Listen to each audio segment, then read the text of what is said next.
Hello everyone, I have Natsune Oki with me today. She's the host of the Life Up Education TV and a Japanese author of the book called The Game of Self-Domination and the female entrepreneur at Foreign Connect.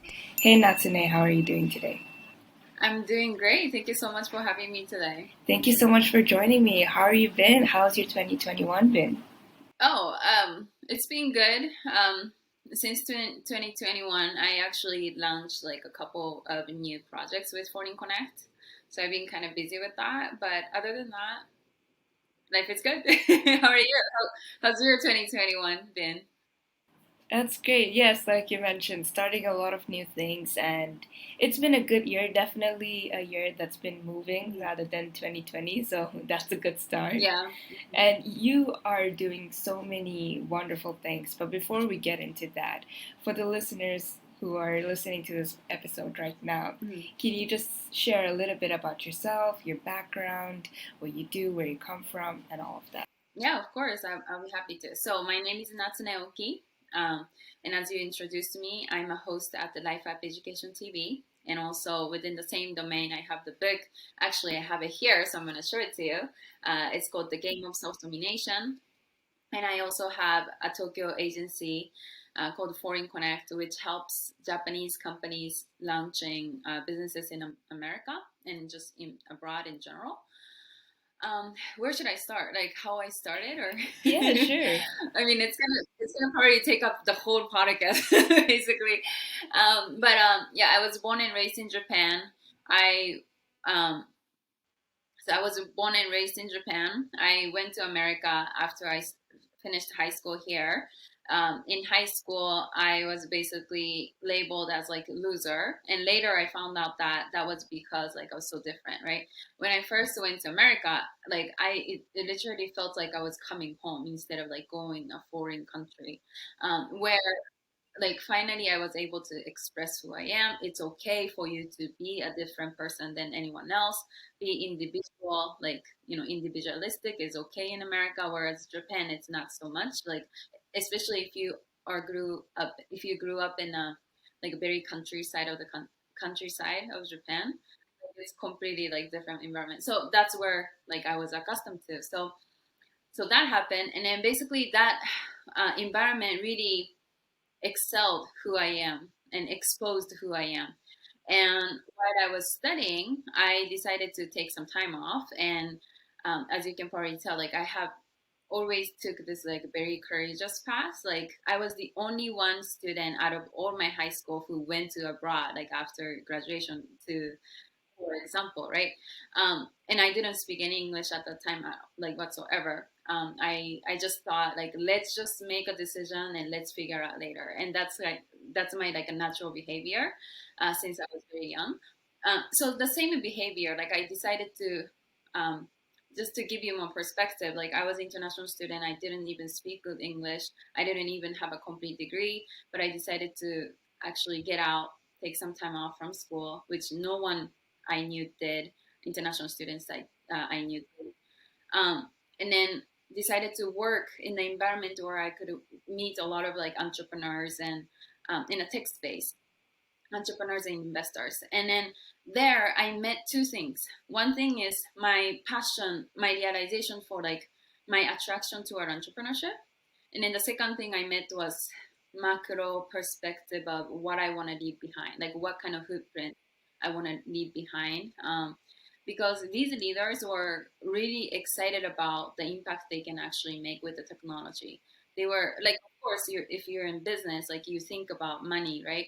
But in the same degree, like these technology leaders, like these technology entrepreneurs, were so excited about the possibility of technology expanding people's like capability as a humanity, and that was the fascination I got, the two things. And then after having that fascination, I basically decided to continue my education, getting my degree in economics and business economics, and the notion that I was interested in not only money, but I was interested in people. I was interested in what can benefit people, what do I need as a skill for the next generation leader who can think about what is needed in the humanity for us to make a progress. So that basically became my whole obsession about like how I want to shape my life. And that kind of later on led me to who I am today, which made me to make Life Up Education TV, which is a media channel that talks about how can I contribute for human to create the maximum results, like the maximum progress within my lifetime, of course.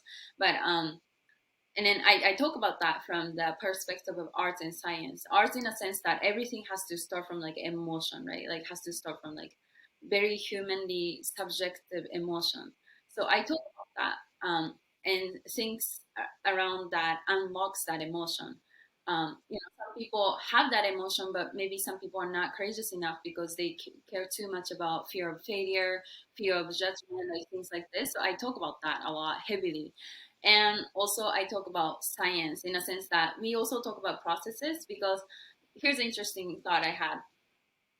We tend to look at the answers outside, right? Like we always think we are lack of something, but the answer already contains because, like I said, the art, the motivation always starts from inside, and in that same manner, the future already exists inside of us. We already have it as a potential.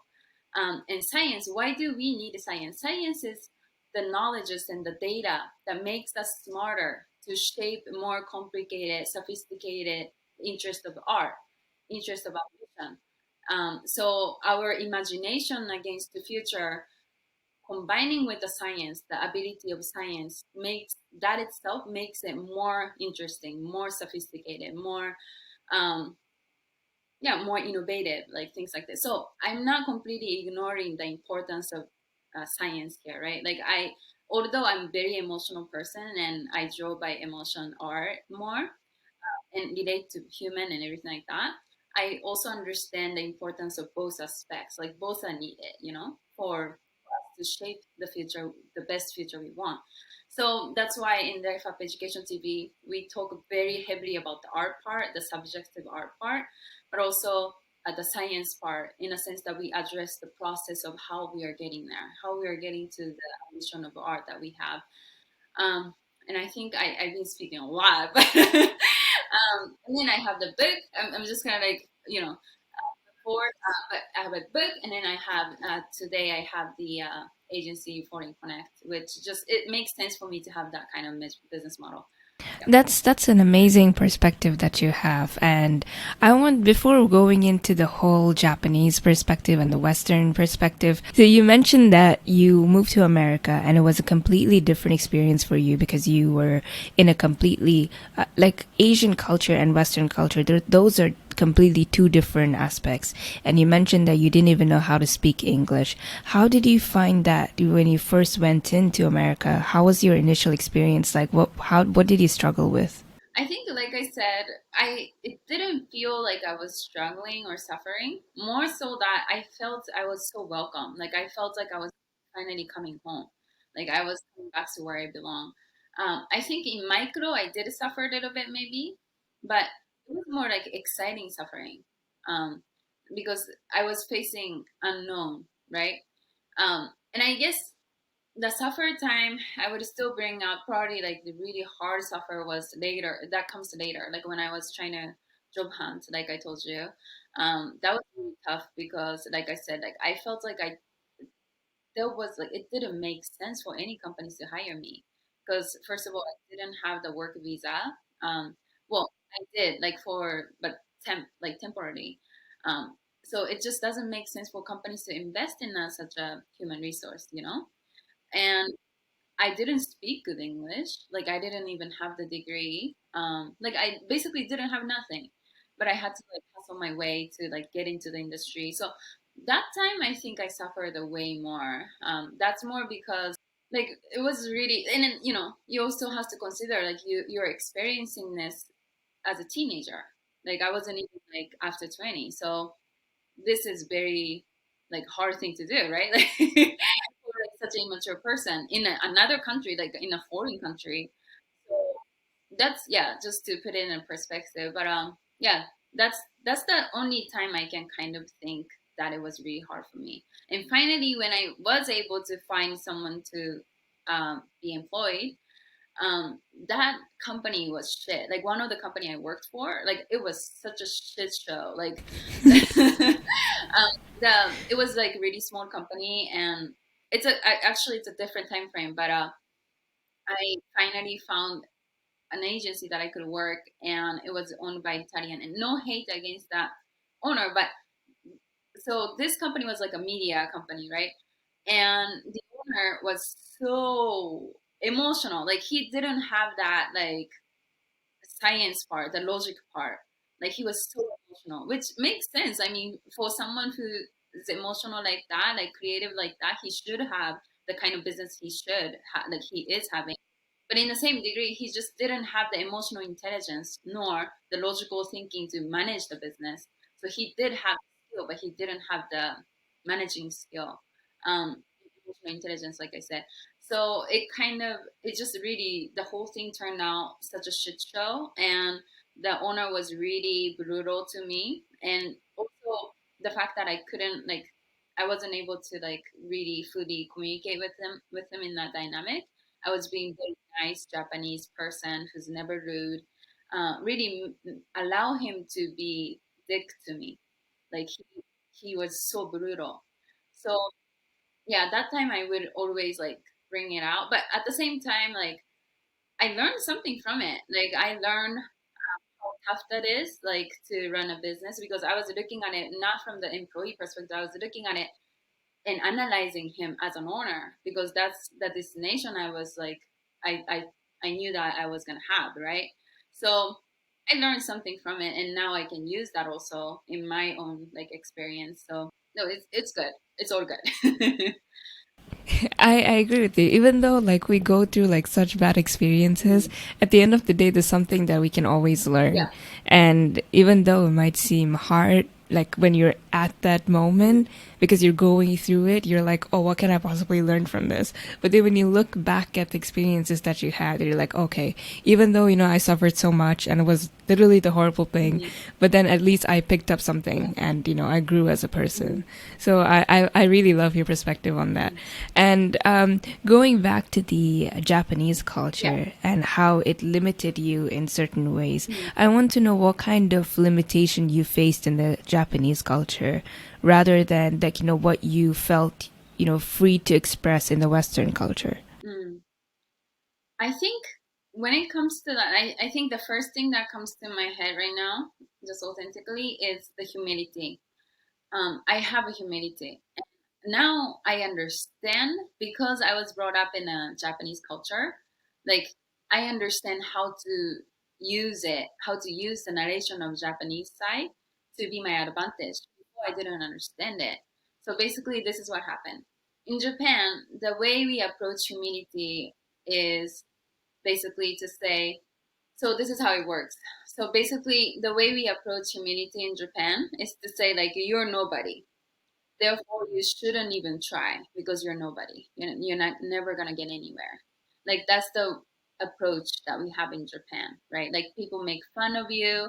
People make fun of people who are trying. People make fun of like, oh, like you should feel ashamed of your failure. You should feel ashamed of you of like even trying, like trying to be different. Like who the fuck do you think you are? Like so that's the attitude. I hated that. I fucking hated that, and I think that really drove me away from Japan. Like I really, really, and so that's all I saw until I was high school. So me being that like crazy person who want to try different things, who want to fail, to taste different things, and regardless of the failure, I want to strive. Like that's the attitude I always had by nature. Like it just wasn't fitting in the culture. Like people would think I'm such a dramatic person. People would think I'm such a like, too much person basically, And they would like say like you should feel ashamed of your like dramaticness or whatever. I don't know. But like that's kind of the culture I brought up. Now, the way I see it is I combine it with American version of humility, which is um so in America, what I found was like I didn't find the middle, but I kind of came up with my own mix because in America it's kind of like you're different, you're important, you should try everything. Like your voice deserve attention. Like you should stand up for who you are, like blah blah blah, right? And I think that's a wonderful thing. In the same token, like participation medal also doesn't work. So the American way makes people softer. Like when you fail, all of a sudden your affirmation of like I'm important for nothing, like your importance disappear. And then in Japan, whereas because you're not told that you're important, like you can't even have the courage to try even anything because you already assume that you don't deserve shit. You don't deserve anything. You're not important.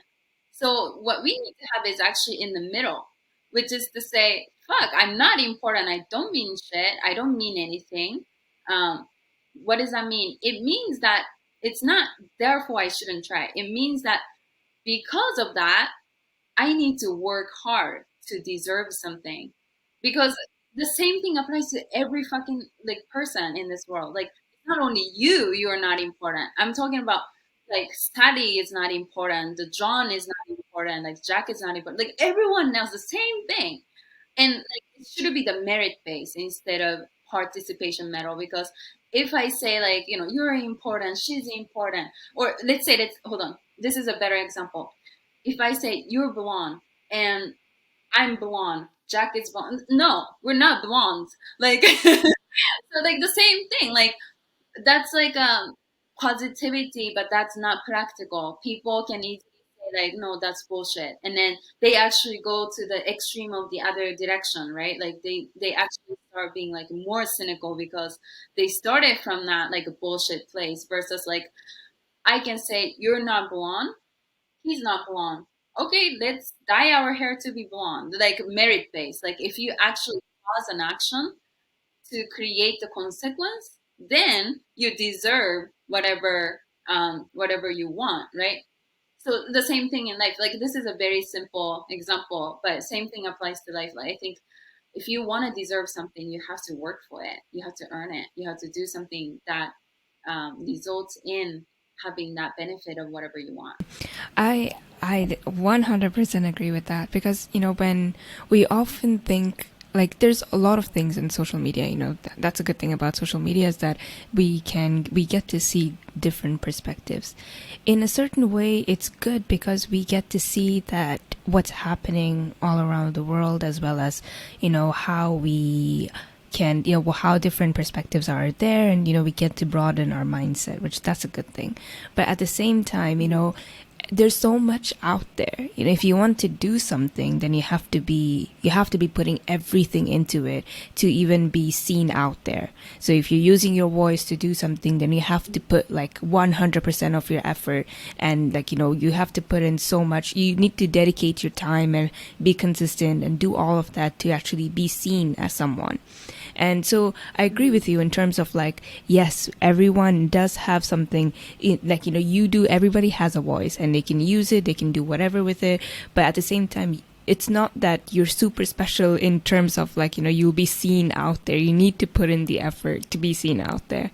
And Yeah. I agree with you in terms of the Japanese culture. It's similar to like in the Indian culture as well. Like how we were told, like, all the Indians, like the moment they stray away from the traditional form of living life and they try to do something that's different, they will be instantly scrutinized and, criticized, like you're doing something wrong, and they'll make them feel like shit basically. And all because either they can't do it, or they're jealous of the people who are trying to be different, or they just feel like they're doing something incredibly wrong and disgusting or something just because they are choosing to live their life the way that they want to live it.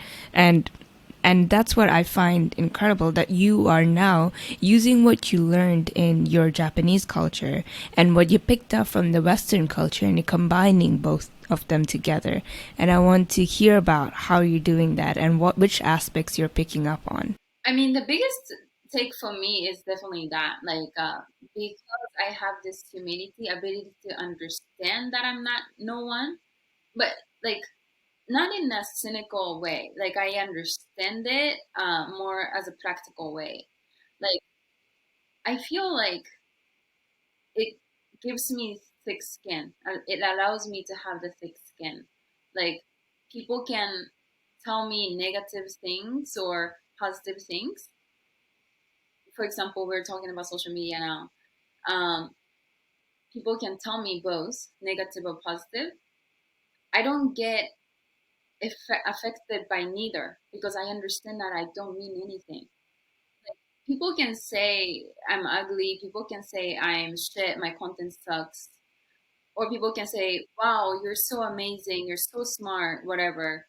Like I really appreciate it. Like I really appreciate the supporters and thank you so much. But at the same degree, like I don't hear them. Like I feel like my life is not even feel like I understand that my life doesn't have any implication for your life ultimately. Like I don't mean shit. Like my success don't mean shit to your life. My failure doesn't mean shit to your life. Like my life is not predicated on how many times Donald Trump went to Bangkok. Like that has no application on my life whatsoever. Like I don't even talk about that because it's just not. It doesn't have a application in my life. So same thing. Like I feel like people can say whatever, whether that's positive or negative. Like it just doesn't matter. Like I don't hear neither of them. I don't think I'm so great, or at the same degree, I don't think I'm shit because I'm insignificant too. Like in a macro perspective. So that's what I take up. Yeah.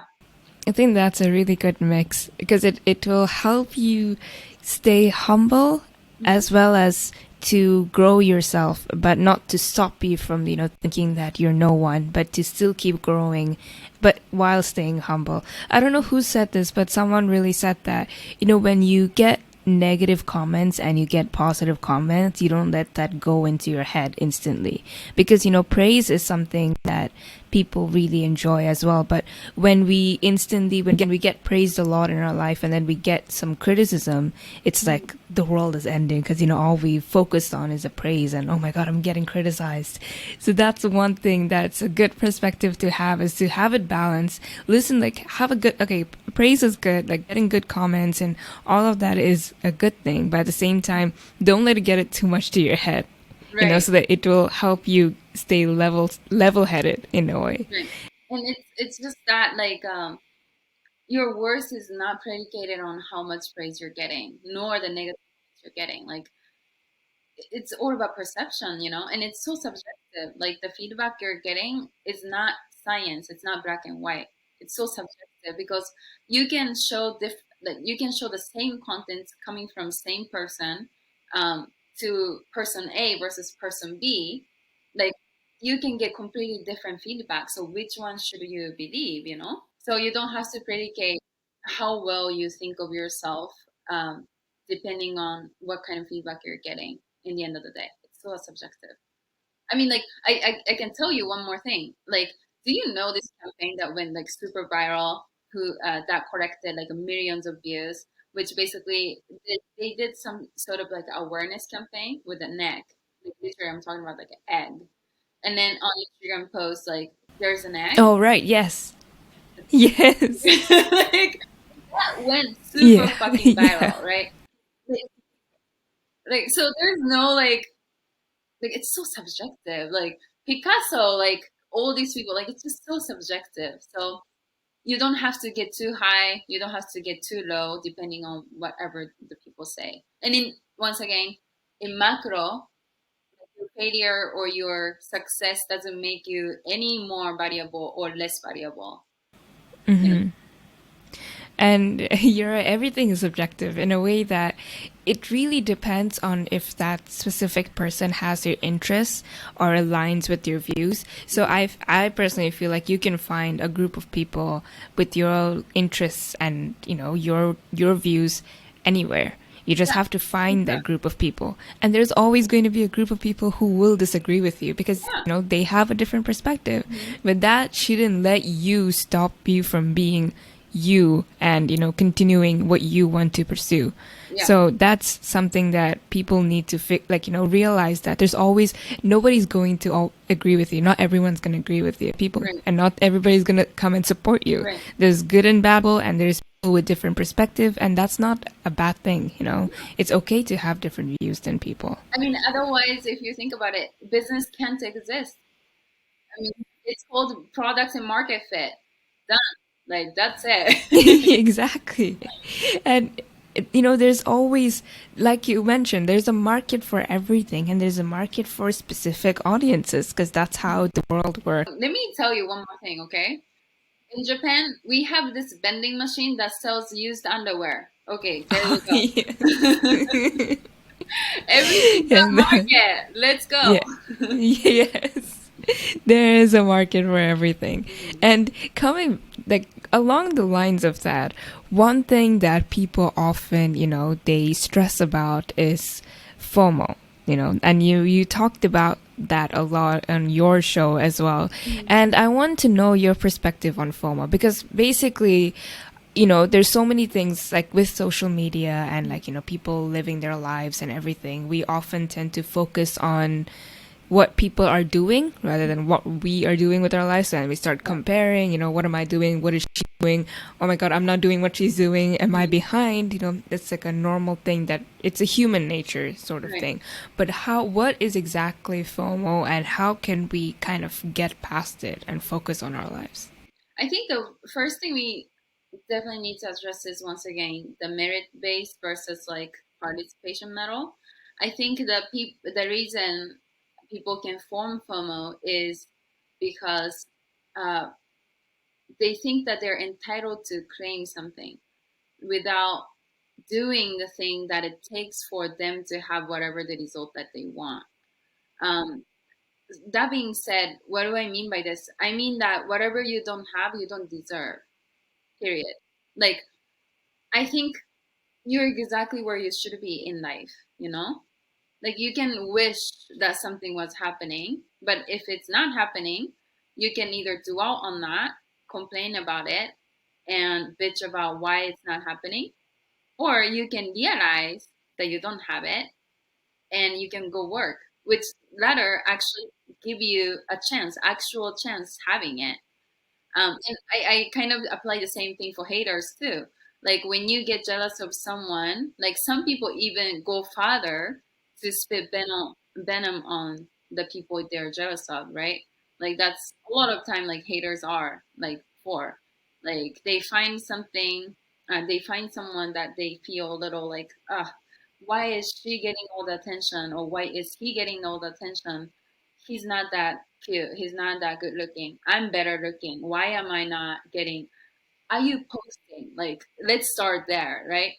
Like, so the thing is, like, I think people can either shit on something that they don't have, dwell on it, complain about it. What is it gonna lead to? Nothing. You're just gonna create a bunch of negative energy, suffering for yourself, facing the fact that you want to have something but you can't, and just bitch about it and done. Or you can realize that, fuck, I don't have that. Let me go work. Let me go out and work to actually get it. And then the second one, like I said, is the only option that you have that actually gives you a solid chance you having it. So that's kind of how I see it. Like, in terms of FOMO, like, stop bitching, work to get it. What if people are like, oh, that person has the resources and I don't have enough money, I don't have the education, I don't have the skills, so I can't be or do what that person is doing. So I am limited. So how am I supposed to do anything with I that? say perfect, then don't do it. But don't expect that you're gonna have it. You don't have the chance. Like, the moment you have that reason and you decided to ride on that reason and stay still, do you think you're gonna actually have whatever you want? No. You can dwell on what's like, you can dwell on the unfairness of life, but that's not gonna change anything. But what changes is, or gives you, more correctly, gives you the opportunity to change, is you working on it. And guess what? Like, do you think that person is actually happy? Don't assume that that person is actually happy just by having it. Like, they can be miserable inside. Like, happiness is a completely different topic. And, moreover, one more secret I can share is that it's not what you get that makes you happy, but it's a process. It's who you become. So the strive is what gives you the energy. The strive, like that wanting, is what gives you energy. Like, you know, like for example, I was telling this to other person the other day. She was dwelling on like, how is this not happening to me? Like, this is what it should be, blah blah blah. And I told her like, hold on, but let's step back for a second. Um, why do like mm, I guess we were talking about inspiration. And the way I define inspiration is when you look at someone and goes, wow, I can't do it. Like when someone achieves something, not in a situation where this person is given everything, but the person is so broken. Like for example, basketball, let's say, like the game where you score 100 while you have a broken team, broken arm, even broken legs, like that act of like striving for winning the game is more inspirational than actually getting the victory with a perfectly conditioned team. Does that make sense? So that's the inspiration right there. Inspiration is when you look at someone and say, wow, he did it. Like, regardless of how broken he was, he did it. Shit, like, that's inspiring. Lack of resources inspiring. And so, what gives you that is basically realize what I have is not disadvantage. What I have is an advantage for me to stay sharp. What I have is this advantage to be inspired. So we need to stop looking at what we don't have because there's always what you have in the perception of what you don't have. So you need to find that. Exactly. And yes, I think that's the perfect way to say it, because we often, when we look at it, especially one of the main things of social media, it's like it shows like, the best parts of people and what they're doing. And it's so easy to fall in that, downward spiral of, oh, she's doing this, he's doing this, I'm not doing anything with my life. And, but people often don't see the other side of what's actually happening in their life. And I don't blame social media for it, because it is a good resource in terms of, connecting with people and a lot of other things. Like, it gives a voice to people. And in that aspect, it's great. But it really depends on what kind of perspective you have looking at things. People obviously, they have all walks of life, they have different stories and journeys that they're all going on. But like you mentioned, if you want to do something, you can do it. It really depends on the mindset that you have and what you're doing to get to that point.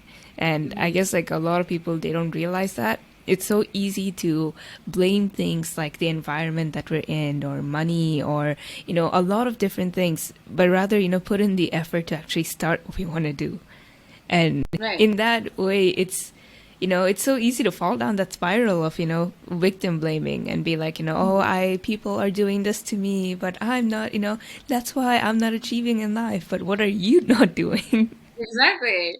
Exactly. Accountability. Some things are kind of out of our control, like then the environment that we're in, our situation in terms of our education, how much education we can get, and a lot of those certain aspects, money, resources, they are sometimes out of our control. But there's so many people, successful people, who have started from literally nothing, and they've gotten to that point because of that willpower and that motivation that they want to achieve whatever goal they have. So how do how do people get motivated to that point to achieve their goal? What kind of goal do you think that they need to have to stay on the line of getting it one by one done, rather than falling down the spiral of, oh, I'm too tired, I can't do this anymore? I don't know if it's an issue of goal, but I think it's a more issue of accountability for sure. And maybe if one thing I could come up with relation to goal setting that helps you not to be a victim and have that accountability as always.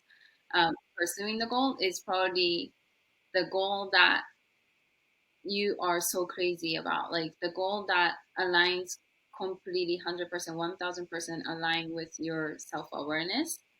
Like, what do you really want? Who are you in relation to who are you? What do you really want? When you can align like your identity with the kind of goal that you want to get in life, like everything kind of becomes irrelevant. Like you can dwell, you can bitch about whatever, but because your goal is so important that you literally kind of like banish that, or banish that escape, or uh, like complaining because you don't have time for it.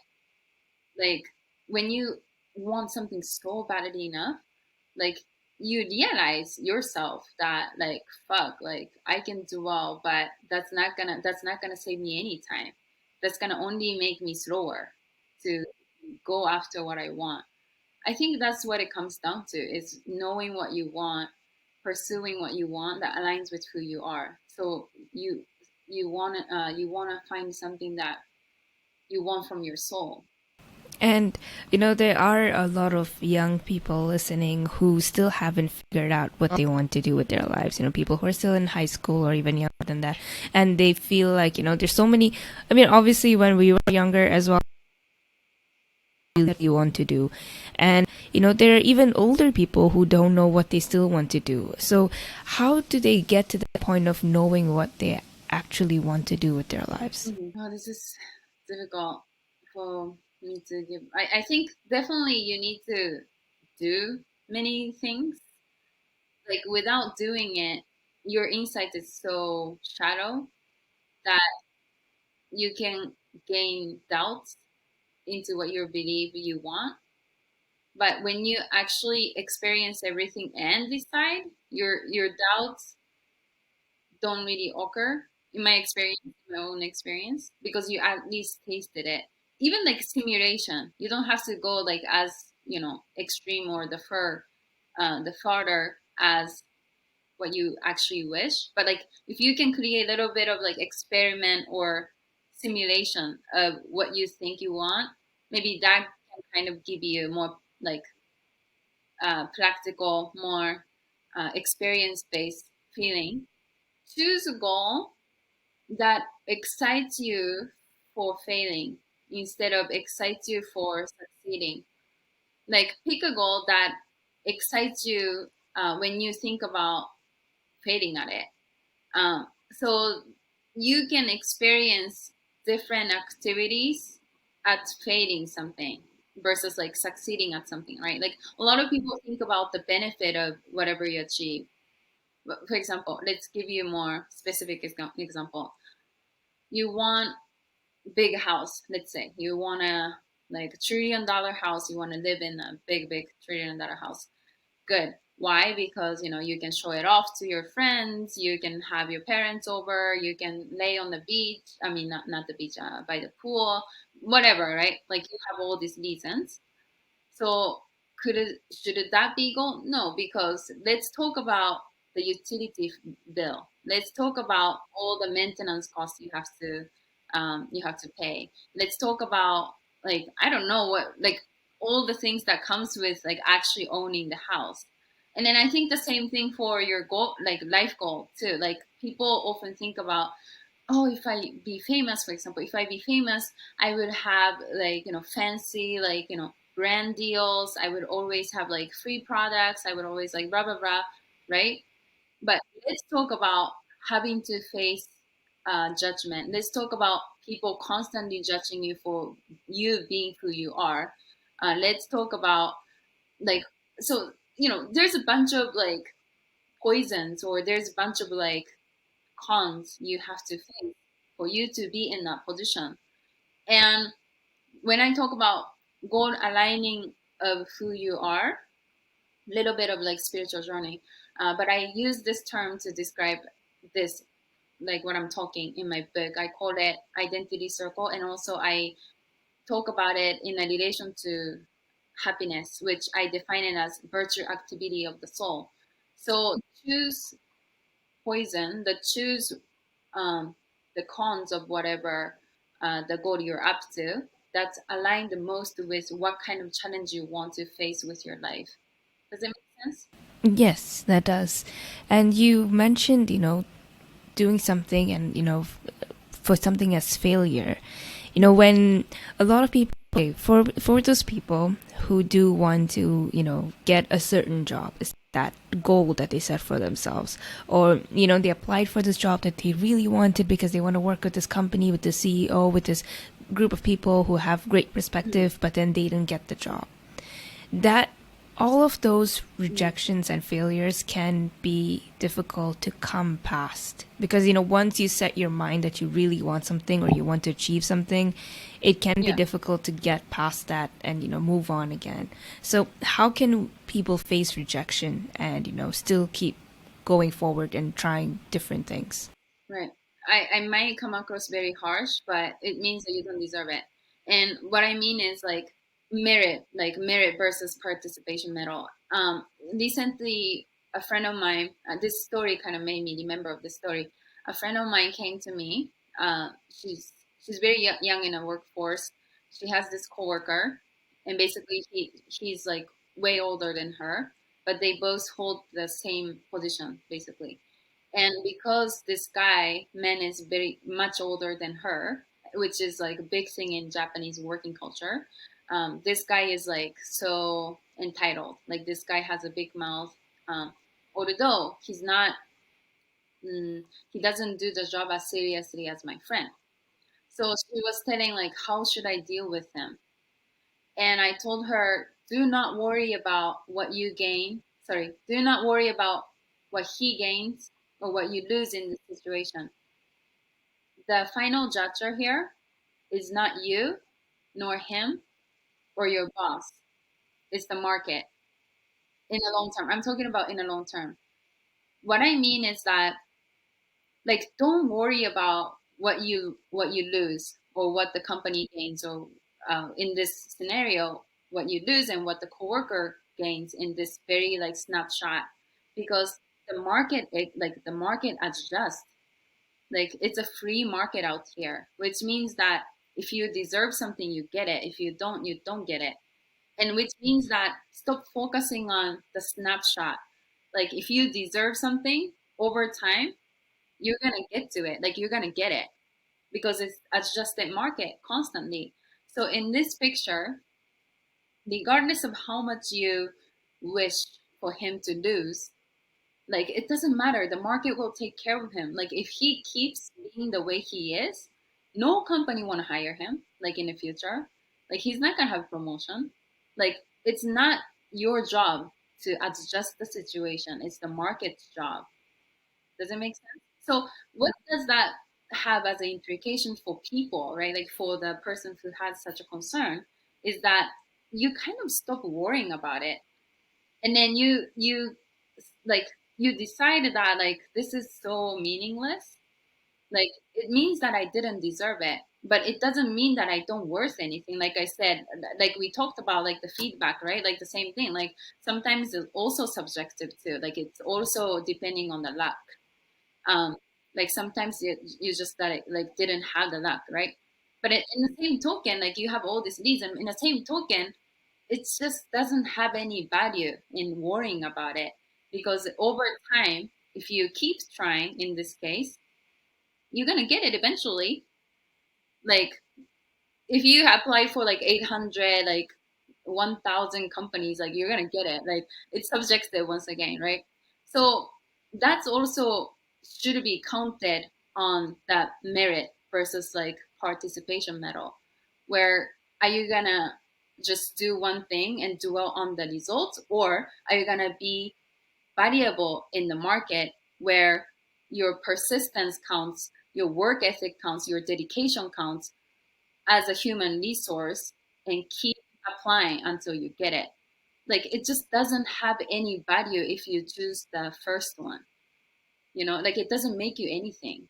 But if you choose the second one, you're gonna eventually get it. Like so that's how I apply, I guess. And I agree with you because, at the end of the day, if you apply for maybe for the people who are looking for jobs, if you apply for four roles and then you don't get back from them and then you instantly end your job search and be like, I'm done, I can't do this anymore, then obviously that's not the way to look at things. And Exactly, and that's what you deserve, and that's okay. Like you have a little bit of like thickening up to do, like you have a little bit of growing up to do, and that's what I meant by that. Like it it needs to be merit, like it needs to delight. Like the more hungry person should win the competition. You know what I mean? And meaning that in the journey you're gonna get so much rejections, but if you are able to overcome all these rejections and actually be a person of value, be, you know, following with the sickening work ethic, the dedication, like these things, all that counts as like human resource, right? So you can't expect a good thing to happen without being that person who deserves the good thing. That's my point. exactly. And, if you get disappointed, that means you need to change your mindset. And as well as, maybe it wasn't meant for you because you're not ready for it yet. And a lot of things in life tend to happen at for a very good reason, I believe that everything happens for a reason, and you might not know what the reason is right now, but then when you look back at the things that didn't work out, you're like, okay, yeah, I definitely wasn't strong enough to go through that, job role. I didn't have the skills, or I didn't have the mindset to succeed in that role. So a lot of things does happen for a reason. You just have to have the mindset of pushing, still keep on pushing, and then, moving forward and looking for the next thing. I think that's the most important thing. I feel like, I don't think it's just now, but I feel like a lot of people with the whole 2020, and it's been a quite a hard, for the last year, and even now we're still haven't like gone past the things, and people are losing their jobs, and financially people are struggling, and it's a very easy situation for people to give up and to lose hope because a lot of things aren't working out for a longer period of time. But there's always going to be a good thing that's going to happen with when you struggle. I feel like there's always going to be a balance, but obviously it comes with you putting in some effort.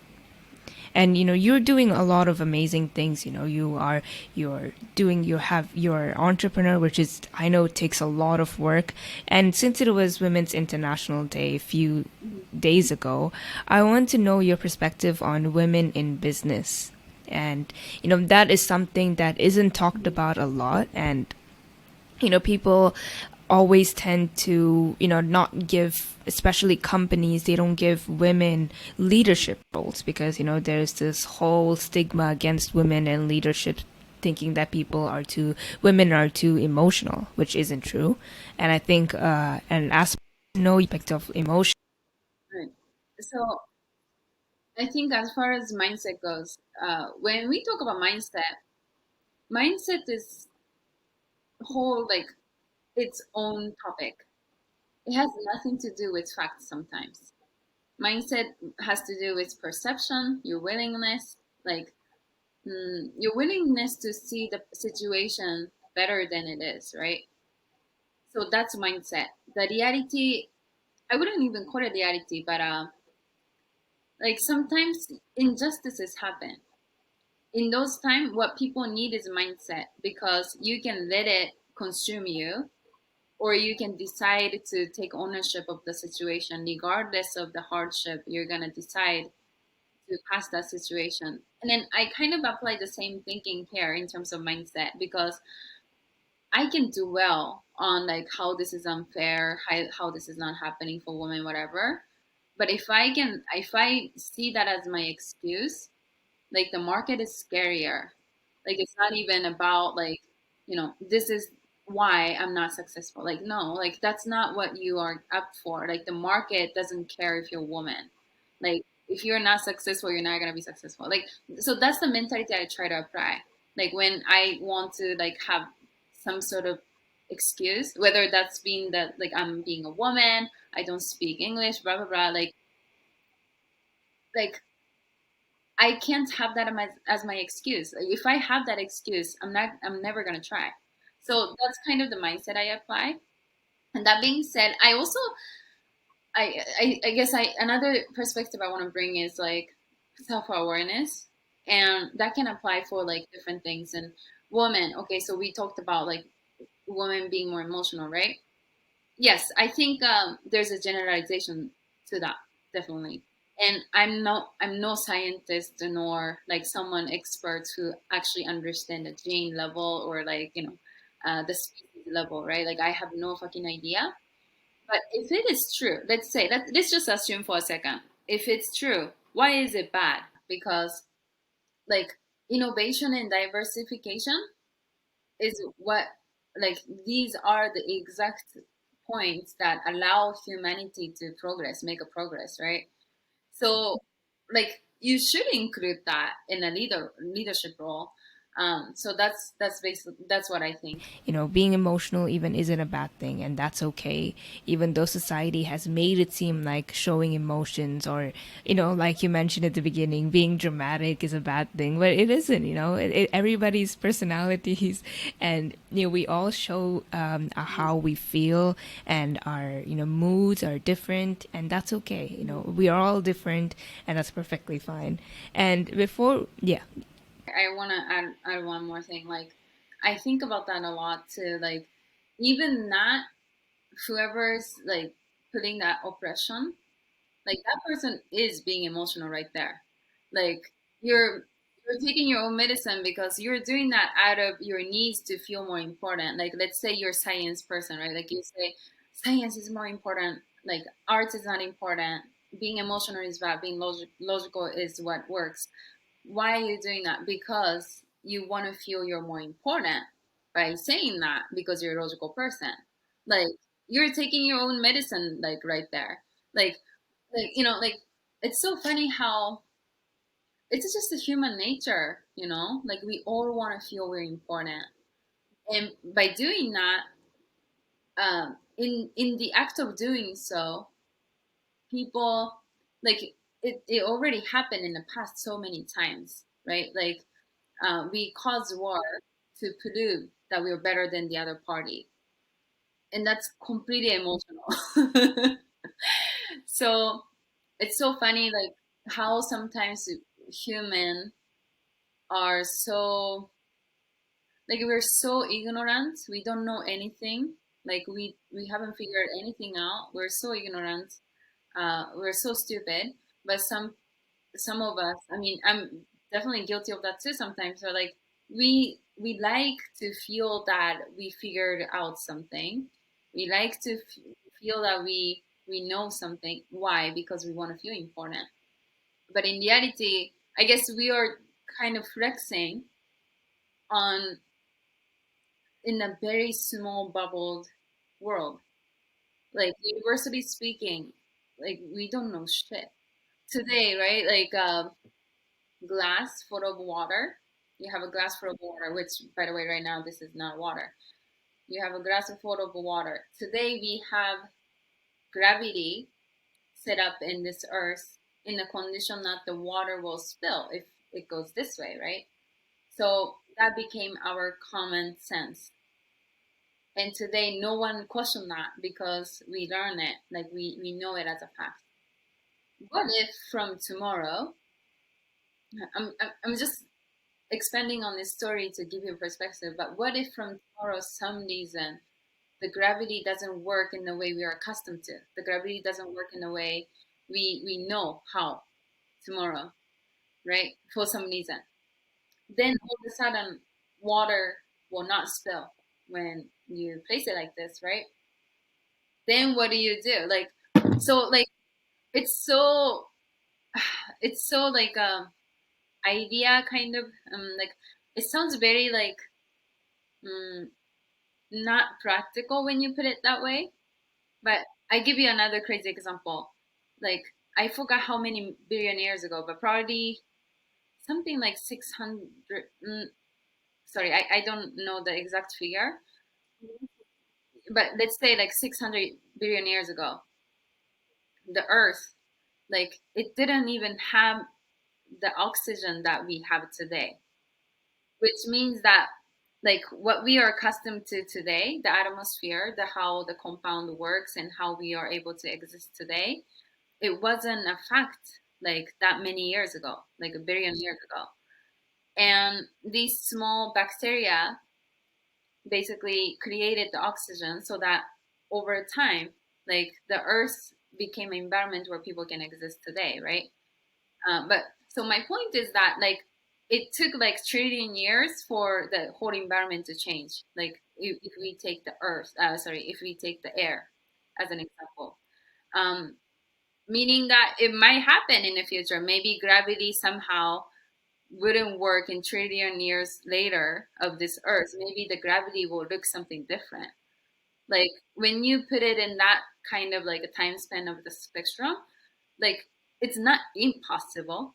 Like maybe it could happen. So what does that mean? It means that what I want to extract from this story is that like we're so ignorant. We don't know shit. We think that we know, but we really don't. Like we can't predict what's gonna happen in 1 trillion years. Like so that's my conclusion right here. And like you mentioned, we don't know what's gonna happen. We don't know what's happening. We're all just trying to figure it out, and that's okay. Yeah. There isn't anything wrong with figuring it out or not knowing things. Obviously, we're human, and we cannot know all aspects Right. and every aspects. The what we can Mhm. do is try to educate ourselves and broaden our mindsets by talking to different Exactly. people, by looking at different cultures, by not focusing on this is how I live my life and this is how I'm only going to live my life. And that Exactly. is something that we can definitely work on. But like you mentioned, we Right. can't be, we don't know everything. We can't Right. possibly know So everything. exactly. So that was my whole point of how I wanted to point back from where we started is that during that journey, we don't have to judge others. Like, we don't have to say, like, this is the only way, this is one way and only way. Like, in reality, you don't know. Like, so that's kind of how I wanted to point it back from where we started as a question. And I think that's a perfect perspective to have, especially now. Like there was 2020. Nobody knew there was a pandemic going to come, and we worked Mhm. through it because we just had to learn and adapt to the situation. And most of the life Mhm. is adapting, and looking at how we can go past that and move on to the next chapter and keep pushing. And I think that's the Mhm. mindset that we need to have as of 2021, as we're coming out of that horrible year that we had last year. And I think it was a great year to stop still and to to stand still and to look at different perspectives and grow ourselves. So in that terms, I feel like Mhm. we all needed that year. And now, since we're Mhm. moving on to 2021, I think it's a good perspective to have, that we don't know everything and we can't possibly know everything. So the most we can do is look at today and how we can make a change, or do the things that we want to do today. And before we end this episode, I do you have any final thoughts to share? No, I think this was pretty good. Episode. You did a pretty good job. Like we covered like variety of things, and I think I said everything I wanted to say. I thank you for joining me. I think it was a great conversation, and I think everybody who's listening would have a different perspective now, and stop complaining about things. And Great, good. yes. And before we end this, I want, would you like any plug in your shows or your social media, your Yeah. Life Up Education TV, and more? Yes. So my name is Natsune Oki. You can find me by just googling Natsune Oki. Or you can head to my website, lifeupeducationtv.com. Recently, I started a show called Ask a Natsune Show, which is like 5 minutes to 7 minutes each episode, me just sharing different thoughts around just business, mindset, wellness, health, like things like that, all that fun stuff. And once again, my book is called The Game of Self Domination, and I am pretty much all over social media: TikTok, YouTube, Instagram, Facebook, and Twitter, and LinkedIn, so people can contact me from there. Perfect. And everything will be in the description below, and you can go and check out all of Natsune's work. And thank you so much for joining me today. I had a wonderful time talking to you. It's been really great. Like it was an amazing conversation. It was super fun. It was a lot of fun. Thank you so much for having me. Thank you so much, and I will see you all next week.